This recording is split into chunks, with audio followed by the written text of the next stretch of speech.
വാലൈക്കുമുസ്സലാം ബാബാ. നീ എന്താണ് നോക്കിക്കൊണ്ടിരിക്കുന്നത് മീർ? ഇവിടെ വന്ന് ഇത് നോക്കൂ ബാബാ. അതെന്താണ്? ആകാശത്തേക്ക് നോക്കൂ, നക്ഷത്രങ്ങൾ. അതെത്ര മനോഹരമാണ്. മാഷാ അല്ലാ, ഇത് ശരിക്കും മനോഹരമാണ്. ഇന്ന് രാത്രി ബാബ കഥ പറയുന്നില്ലേ? ഓഫ് കോഴ്സ്, ഐ വിൽ, ഇൻഷാ അല്ലാ. ഇന്ന് ഷമ്മിൽ അലൈഹിസ്സലാമിന്റെ കഥ പറഞ്ഞു തരാം. മാഷാ അല്ലാ, അത് നന്നായിരിക്കും. പ്രവാചകനായ ഷമ്മിൽ അല്ലെങ്കിൽ ശമൂയേൽ അലൈഹിസ്സലാം ആദരണീയനായ പ്രവാചകനായിരുന്നു. ഈ കഥ കേൾക്കാൻ നീ റെഡിയാണോ? ഞാൻ റെഡിയാണ്. എങ്കിൽ ശ്രദ്ധിച്ചു കേൾക്കണം. ബിസ്മില്ലാ.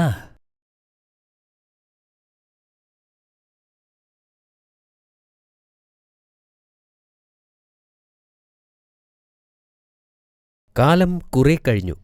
ഇസ്രായേൽ ജനത അല്ലാഹുവിനെ മറക്കാനും പല പല പാപങ്ങൾ ചെയ്യാനും തുടങ്ങി. അവർക്ക് ദുഷ്ടനായ ഒരു രാജാവുണ്ടായിരുന്നു. അവൻ അവരെ ദ്രോഹിക്കുകയും ക്രൂരമായി പീഡിപ്പിക്കുകയും ചെയ്തിരുന്നു. അദ്ദേഹം പലപ്പോഴും യുദ്ധങ്ങൾ നടത്തുകയും രാജ്യത്തിന്റെ വിഭവങ്ങൾ തകർക്കുകയും ചെയ്തിരുന്നു. ഇസ്രായേല്യർ യുദ്ധത്തിന് പോകുമ്പോൾ നിയമപ്പെട്ടകം ചുമന്നുകൊണ്ടു പോകുമായിരുന്നു. ഈ പെട്ടകം ചുമക്കുന്നതുകൊണ്ട് അവർക്ക് ഭാഗ്യമുണ്ടാകുമെന്ന് കരുതിയതിനാലാണ് അവരങ്ങനെ ചെയ്തത്. ഒരു തവണ യുദ്ധം നടക്കുമ്പോൾ പലസ്തീൻ സേന ആ പെട്ടകം ഒളിപ്പിച്ചുവെച്ചു. അവർക്ക് ആ പെട്ടകം നഷ്ടപ്പെടുക മാത്രമല്ല, ആ യുദ്ധത്തിൽ അവർ പരാജയപ്പെടുകയും ചെയ്തു. സംഭവിച്ചതെന്തെന്ന് രാജാവ് അറിഞ്ഞപ്പോൾ അദ്ദേഹത്തിന് ഹൃദയാഘാതം സംഭവിക്കുകയും ഉടനെ തന്നെ മരിക്കുകയും ചെയ്തു. ഇസ്രായേല്യർക്ക് അവരുടെ രാജാവിനെ നഷ്ടപ്പെട്ടു. ഇടയനില്ലാത്ത ആട്ടിൻപറ്റങ്ങളുടെ അവസ്ഥയായിരുന്നു അവർക്കപ്പോൾ. അല്ലാഹു അവരിലേക്ക് ഷമ്മിൽ എന്നു പേരുള്ള പ്രവാചകനെ അയച്ചു. അവർ ഇപ്പോൾ വളരെ സന്തോഷവാന്മാരാണ്. ശക്തനായ ഒരു നേതാവിനെ തിരഞ്ഞെടുക്കാൻ അവർ പ്രവാചകനോട് ആവശ്യപ്പെട്ടു. അവർക്ക് പലസ്തീൻ സൈന്യവുമായി യുദ്ധം ചെയ്ത് നിയമപ്പെട്ടകം തിരിച്ചെടുക്കണമായിരുന്നു. പ്രവാചകന് അവരുടെ ബലഹീനത അറിയാമായിരുന്നു. യുദ്ധത്തിന്റെ സമയമെത്തുമ്പോൾ നിങ്ങൾ എന്നെ നിരസിക്കുമെന്ന് ഞാൻ ഭയപ്പെടുന്നു, അദ്ദേഹം പറഞ്ഞു. എന്നാൽ അല്ലാഹുവിന്റെ മാർഗത്തിൽ യുദ്ധം ചെയ്യാൻ തയ്യാറാണെന്ന് ജനങ്ങൾ പ്രവാചകന് ഉറപ്പുകൊടുത്തു. അന്ന് രാത്രി പ്രവാചകൻ അല്ലാഹുവിനോട് മാർഗദർശനത്തിനായി പ്രാർത്ഥിച്ചു. തലൂത്ത് എന്നു പേരുള്ള ഒരു വ്യക്തിയെ അവരുടെ രാജാവായി തിരഞ്ഞെടുക്കാൻ അല്ലാഹു പ്രവാചകനെ അറിയിച്ചു. എന്നാൽ പ്രവാചകൻ ഇപ്പോൾ ആശയക്കുഴപ്പത്തിലായി. തലൂത്ത് എന്ന വ്യക്തിയെ എങ്ങനെ തിരിച്ചറിയും എന്ന് അദ്ദേഹം അല്ലാഹുവിനോട് ചോദിച്ചു. കുറച്ചു കഴിഞ്ഞാൽ തലൂത്ത് സ്വയം പ്രവാചകന്റെ അടുത്തേക്ക് വരുമെന്ന് അല്ലാഹു പ്രവാചകനോട് പറഞ്ഞു. അപ്പോൾ രാജ്യത്തിന്റെ നിയന്ത്രണം തലൂത്തിന് കൈമാറണമെന്ന് നിർദ്ദേശവുമുണ്ടായി. തലൂത്ത് പൊക്കം കൂടിയ കരുത്തനും ബുദ്ധിമാനുമായ ഒരാളായിരുന്നു. ദൂരെ ഒരു കൃഷിസ്ഥലത്ത് അദ്ദേഹം പിതാവിനോടൊപ്പം താമസിക്കുകയും അദ്ദേഹത്തോടൊപ്പം വയലിൽ ജോലി ചെയ്യുകയും ചെയ്തിരുന്നു. ഒരു ദിവസം തന്റെ ജോലിക്കാരനോടൊപ്പം കാണാതായ കഴുതകളെ അന്വേഷിച്ച് നടക്കുകയായിരുന്നു തലൂത്ത്. അവർ ദിവസങ്ങളോളം സഞ്ചരിച്ചു. എന്നാൽ അവർക്ക് അവയെ കണ്ടെത്താൻ കഴിഞ്ഞില്ല. അവർ ഇപ്പോൾ വളരെ ക്ഷീണിതരായിരുന്നു. എന്റെ പിതാവിപ്പോൾ വിഷമിക്കുന്നുണ്ടാവും. ബാക്കി മൃഗങ്ങളെ എനിക്ക് പരിപാലിക്കേണ്ടതുണ്ട്. നമുക്ക് തിരിച്ചു പോകാം, തലൂത്ത് തന്റെ ജോലിക്കാരനോട് പറഞ്ഞു. അപ്പോൾ ജോലിക്കാരൻ മറുപടി പറഞ്ഞു, ഇത് പ്രവാചകൻ ഷമ്മിൽ ജീവിക്കുന്ന സ്ഥലമാണ്. നമുക്ക് അദ്ദേഹത്തെ പോയി സന്ദർശിക്കാം. നഷ്ടപ്പെട്ട കഴുതകളെക്കുറിച്ച് നമുക്ക് അദ്ദേഹത്തോട് ചോദിക്കുകയും ചെയ്യാം. അവർ പ്രവാചകനെ കാണാനായി പോയി. വെള്ളം കൊണ്ടുപോകുന്ന സ്ത്രീകളോട് വഴി ചോദിച്ച് അവർ മുന്നോട്ട് നടന്നു. ആ കാണുന്ന മലമുകളിലാണ് നബിയുടെ വീട്. സ്ത്രീകൾ മറുപടി പറഞ്ഞു. അവർ പറഞ്ഞതുപോലെ തലൂത്തും ജോലിക്കാരനും മലമുകളിലേക്ക് നടന്നു. അവസാനം അവർ പറഞ്ഞ സ്ഥലത്തെത്തി. അപ്പോൾ പ്രവാചകന്റെ വീടിന് മുന്നിൽ വലിയ ഒരാൾക്കൂട്ടത്തെ അവർ കണ്ടു. പ്രവാചകൻ ആൾക്കൂട്ടത്തിന് മുന്നിൽ നിൽക്കുന്നത് തലൂത്ത് കണ്ടു. അദ്ദേഹം ഒരു വിശുദ്ധനാണെന്ന് തലൂത്ത് തിരിച്ചറിഞ്ഞു. തലൂത്ത് ദൂരെ നിൽക്കുന്നത് പ്രവാചകൻ കണ്ടു. ഇസ്രായേലിന്റെ രാജാവായി തിരഞ്ഞെടുക്കപ്പെട്ട തലൂത്ത് ആണ് അതെന്ന് അദ്ദേഹം തിരിച്ചറിഞ്ഞു. തലൂത്ത് ബഹുമാനത്തോടെ പ്രവാചകനെ അഭിവാദ്യം ചെയ്തു. തുടർന്ന് അദ്ദേഹം നഷ്ടപ്പെട്ട കഴുതകളെക്കുറിച്ച് അദ്ദേഹത്തോട് ചോദിച്ചു. വിഷമിക്കേണ്ട, കഴുതകൾ നിങ്ങളുടെ പിതാവിന്റെ സ്ഥലത്തേക്ക് പോയിക്കൊണ്ടിരിക്കുകയാണ്, പ്രവാചകൻ പറഞ്ഞു. ഇസ്രായേൽ ജനതയെ നയിക്കുവാൻ അല്ലാഹു അവനെ തിരഞ്ഞെടുത്തതായി തലൂത്തിനെ അറിയിച്ചു. അദ്ദേഹം ഏറ്റെടുക്കേണ്ട ചുമതലകളെക്കുറിച്ച് പ്രവാചകൻ അദ്ദേഹത്തോട് പറഞ്ഞു. അവരെയെല്ലാം ഒറ്റക്കെട്ടായി നിർത്തുകയും ശത്രുക്കളിൽ നിന്ന് അവരെ സംരക്ഷിക്കുകയും ചെയ്യണമെന്നും പറഞ്ഞു.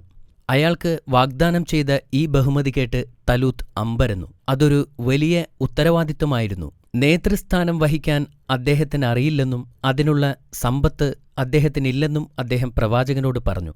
അത് അല്ലാഹുവിന്റെ കൽപ്പനയാണെന്ന് പറഞ്ഞ് പ്രവാചകൻ അദ്ദേഹത്തെ ശാന്തനാക്കി. അടുത്ത രാജാവായി അദ്ദേഹത്തെ പ്രവാചകൻ ജനങ്ങൾക്ക് പരിചയപ്പെടുത്തി. എന്നാൽ ജനങ്ങൾക്കതിൽ സന്തോഷമുണ്ടായിരുന്നില്ല. അവൻ ബിനിയാമിൻ ഗോത്രത്തിൽ നിന്നാണ്. ആളുകൾ വിളിച്ചു പറഞ്ഞു. അവൻ ജനിച്ചത് സമ്പന്നനായിട്ടല്ല എന്ന് മറ്റൊരാൾ വിളിച്ചു പറഞ്ഞു. അവനേക്കാൾ രാജ്യത്വമുള്ളവർ നമുക്കിടയിലുള്ളപ്പോൾ അവനെങ്ങനെ നമ്മുടെ രാജാവാകും? അവനൊരു സമ്പത്തുമില്ല.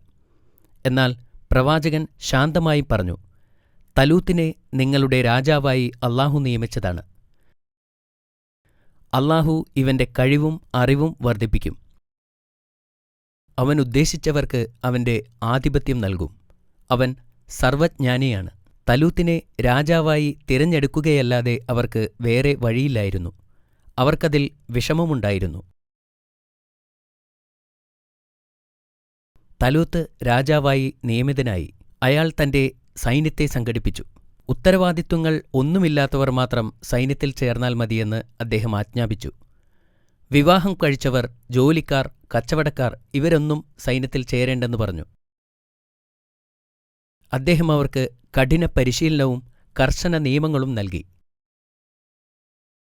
കുറച്ച് ദിവസം കഴിഞ്ഞ് തലൂത്ത് പലസ്തീൻകാരോട് യുദ്ധം ചെയ്യാൻ തയ്യാറായി. അവർ മരുഭൂമിയിൽ കൂടി ദിവസങ്ങളോളം സഞ്ചരിച്ചു. ദിവസങ്ങൾ സഞ്ചരിച്ചതിനുശേഷം അവർ ഒരു പുഴയുടെ തീരത്തെത്തി. അപ്പോൾ അദ്ദേഹം തന്റെ സൈന്യത്തെ ഒന്ന് പരീക്ഷിക്കാൻ തീരുമാനിച്ചു. നദിയിൽ നിന്ന് വെള്ളം കുടിക്കുവാൻ നിങ്ങളെ അനുവദിച്ചിരിക്കുന്നു. നിങ്ങളുടെ ദാഹം ശമിപ്പിക്കാൻ വേണ്ടി മാത്രമാണ്. അതിലപ്പുറം കുടിക്കരുത്, അദ്ദേഹം അവരോട് കൽപ്പിച്ചു. എന്നാൽ പടയാളികൾ വളരെ ക്ഷീണിതരായിരുന്നു. അവരിൽ പലരും ആവശ്യമുള്ളതിനേക്കാൾ കൂടുതൽ കുടിച്ചു. ഇത് കണ്ടപ്പോൾ തലൂത്ത് നിരാശനായി. അദ്ദേഹത്തെ അനുസരിക്കാത്തവരെ ഉടനെ തന്നെ പറഞ്ഞുവിട്ടു. ആത്മാർത്ഥത തെളിയിച്ചവരെ മാത്രം അദ്ദേഹം നിലനിർത്തി. ഇതുപോലെ അയാൾ തന്റെ സൈന്യത്തെ പല പരീക്ഷണങ്ങൾക്കും വിധേയരാക്കിയിരുന്നു. അവർ പലസ്തീനിലെ സൈന്യവുമായി മുഖാമുഖം വന്നപ്പോൾ 30 പടയാളികൾ മാത്രമേ ബാക്കിയുണ്ടായിരുന്നുള്ളൂ. പക്ഷേ തലൂത്ത് അസ്വസ്ഥനായില്ല. എണ്ണത്തേക്കാൾ അദ്ദേഹം ഗുണനിലവാരത്തിൽ വിശ്വസിച്ചു. അവിശ്വസനീയരായ ഒരു വലിയ സൈന്യത്തെക്കാളും വിശ്വാസികളായ ഒരു ചെറിയ സൈന്യമാണ് നല്ലതെന്ന് അദ്ദേഹം കരുതി. ഈ ചെറു സൈന്യവുമായി അദ്ദേഹം പലസ്തീൻ സൈന്യത്തെ നേരിട്ടു. അവർ ശക്തരും അവരുടെ കയ്യിൽ ധാരാളം ആയുധങ്ങളുമുണ്ടായിരുന്നു. അവരെ നയിച്ചിരുന്നത് ഫലസ്തീനിൽ നിന്നുള്ള യുദ്ധവീരനായ ഗോല്യാത്തായിരുന്നു. അയാൾ വലിയ ശക്തനും ഭീമാകാരനുമായിരുന്നു. ഇത്രയും വലിയ സൈന്യത്തെ കണ്ടയുടനെ തലൂത്തിന്റെ ആളുകൾ ഓടിപ്പോയി. എന്നിട്ട് എന്ത് സംഭവിച്ചു? ആരാണ് വിജയിച്ചത്? അതേക്കുറിച്ച് ഞാൻ നാളെ പറയാം. മാഷാ അല്ലാ, വളരെ നല്ല കഥയായിരുന്നു ബാബ. ചോദ്യങ്ങൾക്കായി നീ തയ്യാറാണോ? അതെ ബാബ. എന്നാലിതാ നിനക്കുള്ള ആദ്യത്തെ ചോദ്യം. ഫലസ്തീൻകാരുമായുള്ള യുദ്ധത്തിൽ ഇസ്രായേല്യർ പരാജയപ്പെടാനുള്ള കാരണമെന്തായിരുന്നു? അവർക്ക് പെട്ടകം നഷ്ടപ്പെട്ടതുകൊണ്ടായിരുന്നു. അത് ശരിയാണ്. ഇസ്രായേൽ ജനത പ്രവാചകനോട് ആവശ്യപ്പെട്ടത് എന്താണെന്ന് നിനക്കറിയാമോ അമീർ? അവർക്ക് വേണ്ടി ഒരു രാജാവിനെ തിരഞ്ഞെടുക്കാൻ ആവശ്യപ്പെട്ടു.